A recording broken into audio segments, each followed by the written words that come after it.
Hey, I got a new lapel mic. How do I sound? How do I sound? How do I sound?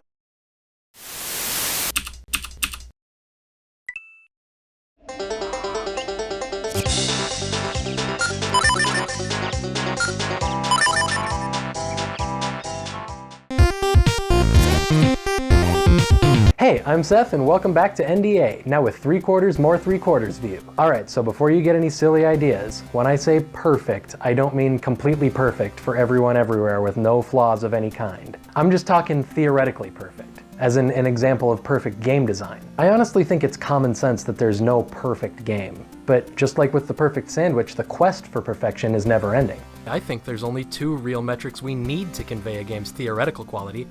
First, does the game effectively convey the developer's intent to you, the player? And second, in the words of Jonathan Blow, the creator of Braid, is the game fun, interesting, or both? In practice, you can have both of these things and still end up with a stupid, terrible mess, like if the developer's intent was dumb and bad. But that's a whole different video. So the rest of this video really just explores how Banjo approaches both of those questions. Spoilers, the answer to both of them is yes.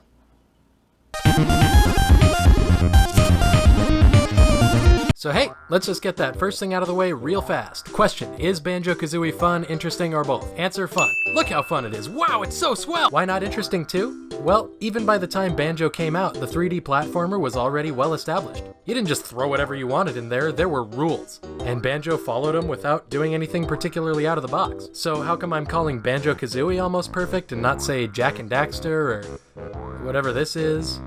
Well, you could pick out a million tiny things, but it all really comes down to one thing. The guys at Rare understood how to make a system elegant.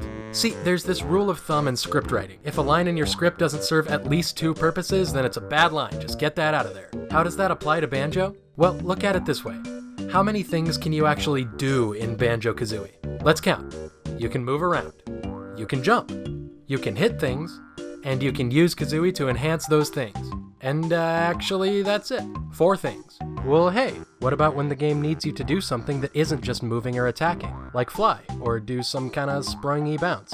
Well, Banjo's got you covered. All the non-core mechanics for navigating the environment are all clearly marked with these little pogs. They're all identical, they're easily recognizable, and the player always knows exactly what to do with them. Okay, I know what you're thinking. Like, yeah, some games have a crazy amount of stuff the player can do, but there's also a ton of games with a lot less than 4 things. Having less buttons doesn't make a game good, right? Yeah, okay, that's a given, but here's the difference between Banjo and Snake, or Frogger.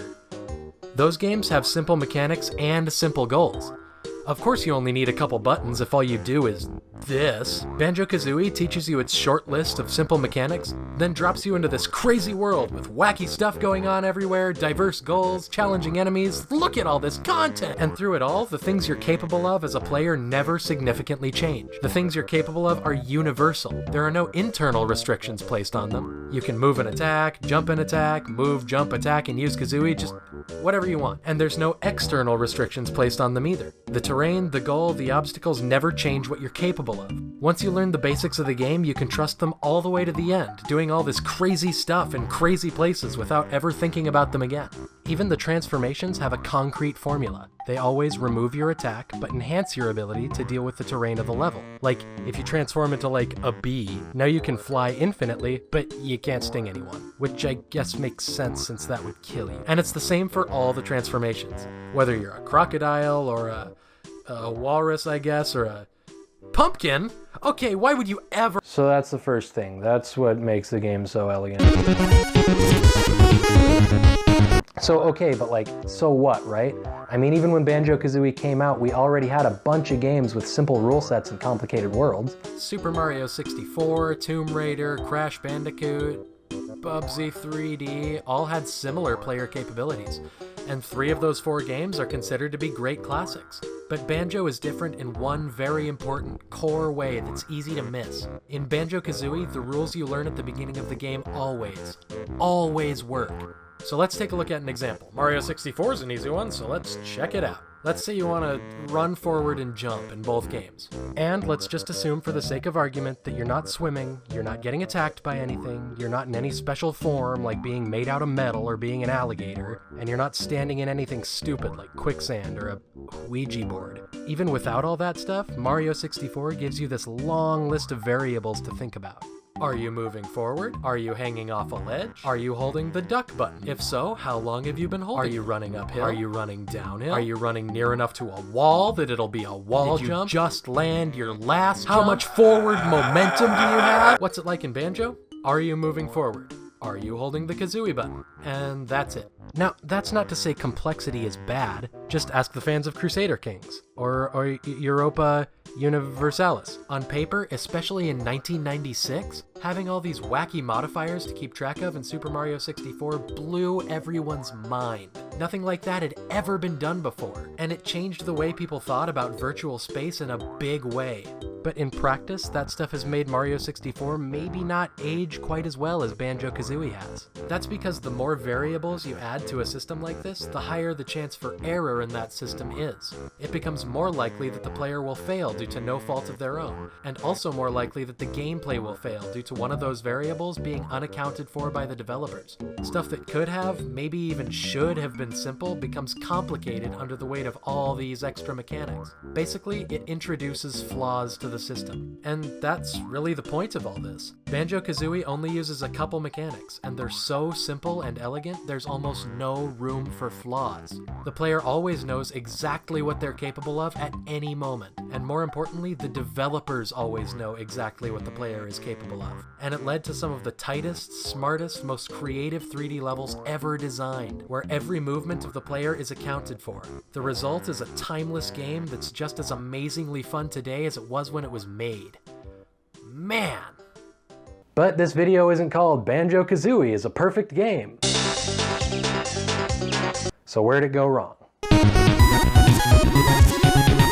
So if you've played the game before, you already know where it all went wrong. They put a boss battle in there.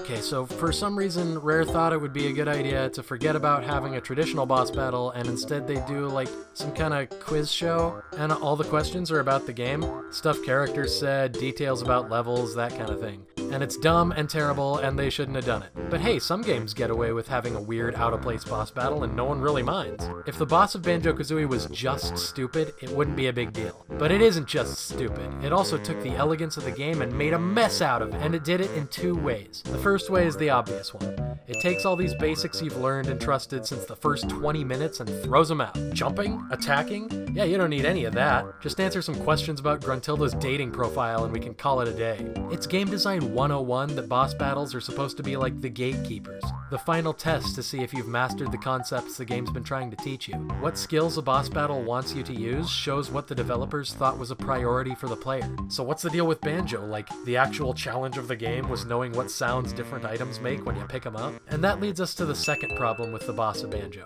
So if you don't know about the final boss, you play through the game like normal. Say you talk to a side character. The list of variables for that is literally one thing. What does this guy want? But the nature of the boss ruins that by adding variables back into the game. Now when you talk to someone, you have to keep track of everything. What does this character want from? What does his voice sound like? What do they look like? What's their name? What level are they found in? What does the area look like? What music is playing? And yeah, it's not like you're gonna short circuit your brain trying to remember what Banjo says when you pick up a Jiggy. Here's a hint.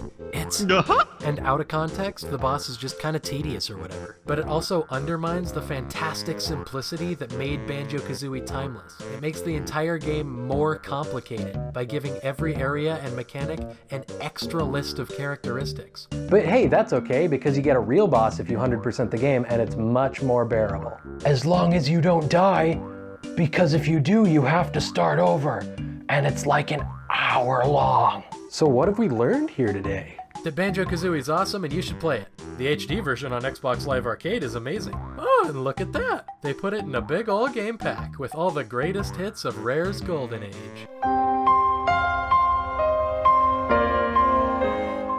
Now, if you'll excuse me, I have a pretty awesome advertising check to cash.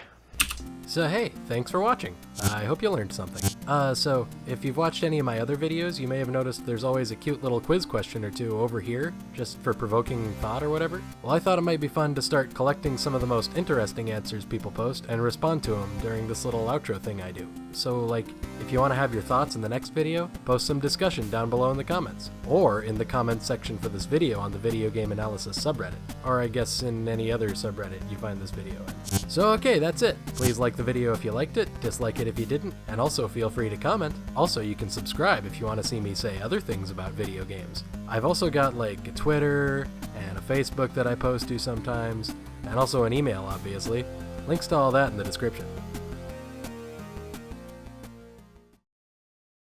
Be a real star. You can't just touch it from arm's length away. You got to get in there. You got to get in its face. Shake it around a little. Don't let this chance pass you by. Be brave. Get the cats out of the bag and keep them there.